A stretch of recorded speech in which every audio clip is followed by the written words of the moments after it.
Magandang araw po sa inyong lahat.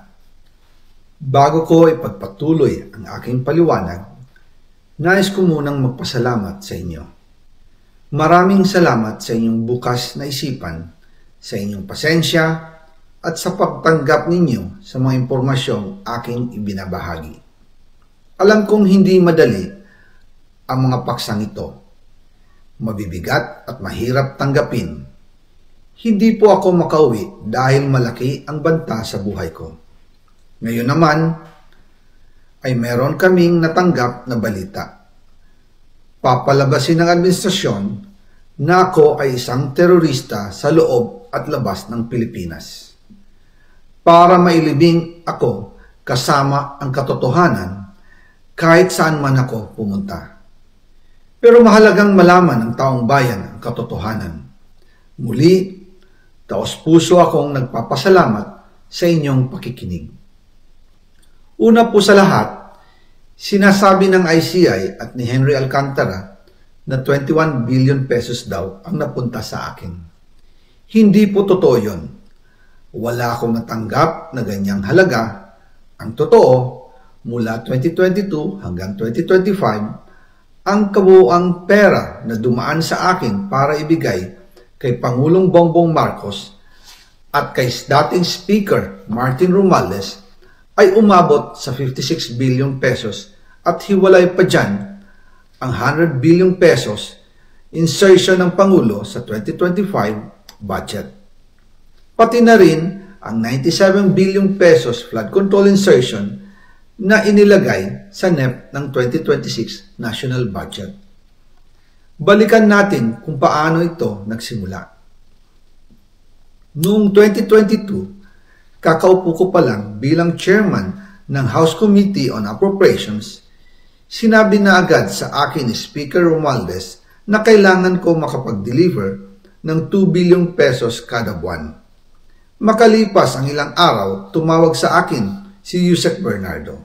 Sabi niya, kailangan ng tulong ng Bulacan sa problema nila sa baha. Pinapunta niya sa opisina ko sa Kongreso si DPWH District Engineer Henry Alcantara. Sa naging meeting namin ni Alcantara, siya mismo ang nag-offer kung paano ang hatian sa mga proyekto ng DPWH. 22% para kay Speaker Romualdez, 2% para kay Yusek Bernardo at 1% para sa kanya. Doon po nagsimula ang tinatawag nilang deliveries. Ang sistema po ay ganito. Ang mga tao ni Henry Alcantara ay nakikipag-ugnayan sa mga tao ko na sina Paul Estrada at Mark Tiksay. Sila ang tumatanggap na pera mula sa mga tao ni Alcantara. Minsan sa bahay ko sa Valle Verde, minsan naman sa BGC parking.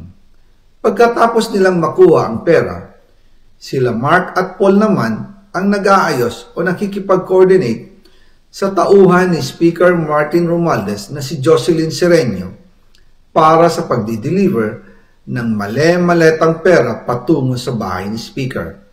Una, sa North Forbes Park sa McKinley Drive at nang lumipat siya sa number 14 Nara Street, South Forbes Park.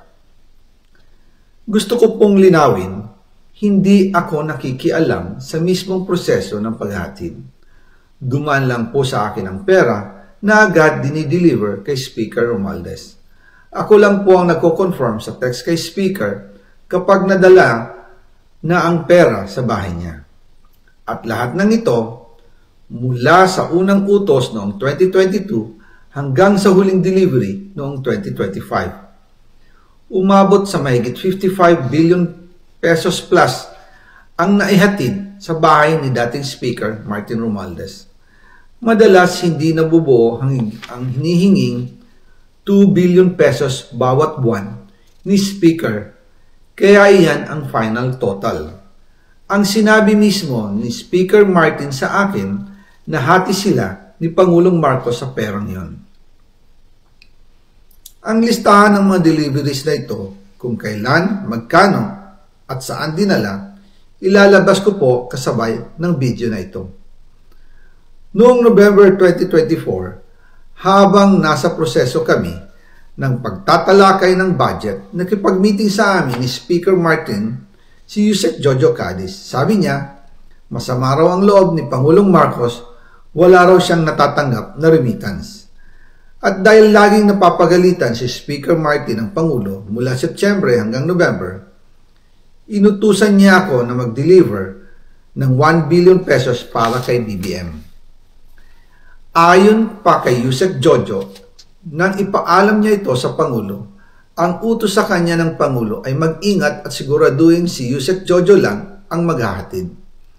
Ang instruction po sa akin ni dating Speaker Martin Romualdez ay dalhin sa number 30 Tamarind Street, South Forbes Park at ibigay kay Yusek Jojo Cadiz dahil ito raw ang drop-off point na malapit sa bahay ng Pangulo. Sinabi rin po sa akin ni Speaker Martin Romualdez na si PBBM ang nag-utos sa kanya na bilhin ang bahay sa number 30 Tamarind Street para gamitin bilang bagsakan at imbakan ng pera mula sa mga SOP, collection at deliveries na para sa Pangulo. Noong December 2, 2024, personal kong i-deliver ang 200 million kay Yusek Jojo Cadiz sa number 30 Tamarind Street, South Forbes Park. Ayon sa kanya, dadalhin daw niya ito sa bahay ng Pangulo sa number 41 Nara Street, South Forbes Park. Kasunod dito, noong December 5, 2024, muli akong nag-deliver ng 800 million sa parehong address at Yusek Jojo Cadiz pa rin ang tumanggap. Sabi niya, iyon naman ay dadalhin sa bagong bahay ng Pangulo sa South Forbes Park. Sa kabuuan, 1 billion pesos ang personal kong naihatid. Ako mismo ang nagbigay ng pera, kasama ang aking driver at mga tauhan. At lahat ito ay base sa direktang utos ni Speaker Martin Romualdez. At dyan po nabuo ang kabuuang halagang 56 billion na ipinadala mula 2022 hanggang 2025. Pero kahit na i-deliver na ang 1 billion pesos para kay Pangulong Marcos at kahit na naisama na rin sa 2025 budget ang 100 billion pesos insertion sa pamamagitan ng BICAM Committee, ayon mismo sa utos ng Pangulo, nagagalit pa rin daw si BBM.